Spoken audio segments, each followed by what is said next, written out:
Hey, hello, I'm Rob Regan from WDIY Allentown, 88.1 FM and WDIY.org, serving the Lehigh Valley, which in this case extends up to the Poconos and Stroudsburg and Delaware Water Gap area. And I'm chatting today with Mr. Bill Goodwin, musician, producer, community organizer, and we're just going to talk about some things that are happening music-wise up here in Delaware Water Gap and with Bill in general. So welcome, Bill. Thanks, Rob. Thanks for giving us the time to talk to you today. And speaking of community organizer, last September was the 39th annual CODA, and supposedly there's a few changes going to happen for the 40th, but I'm sure people would like to know if there's going to be a 40th. Oh, absolutely. We're in the planning stages now for the 40th celebration of the arts.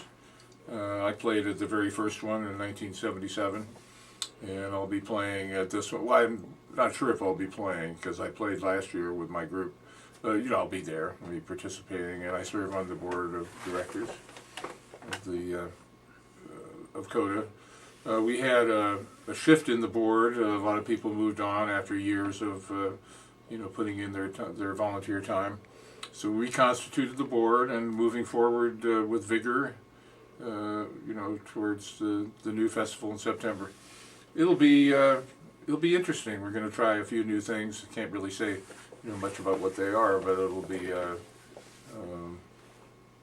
The theme is the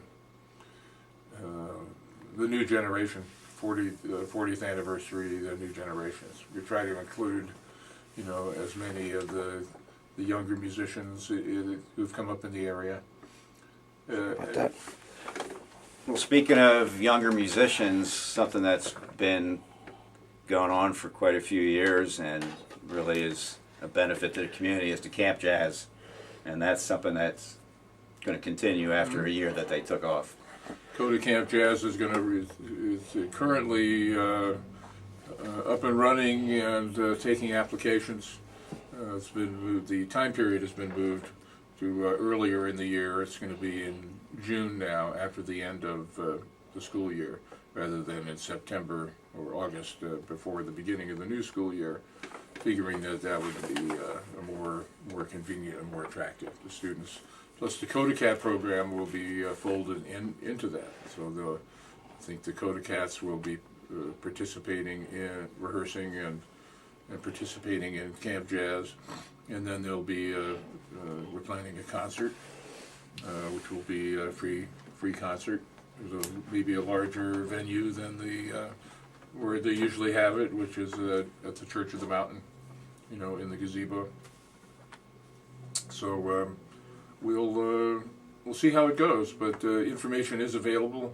Anybody who's interested in Camp Jazz can go to CODA website and see about information about the camp and about signing up and so forth. The talented high school musicians of the CODA Cats was near and dear to Phil's heart.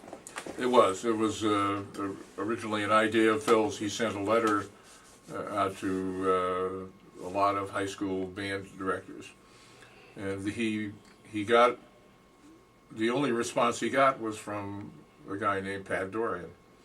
Pat Dorian became, really the founder. Started along with Phil and Rick Chamberlain. They really got on that, and of course became a huge part of our community here, and he still is. He's a very important person to the things that we do. So that's going forward, and the festival's going forward. We're already talking about who we're going to ask to play. As I said before, there's always interest in playing.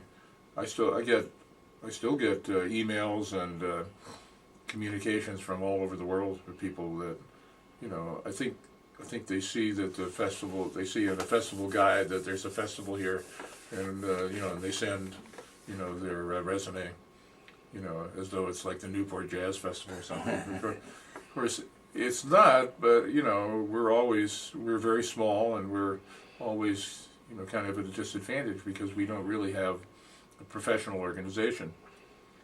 But we're on the case. Bob Newman, does that name? Bob Newman was the band leader at the Mount Airy Lodge when I, first came out here.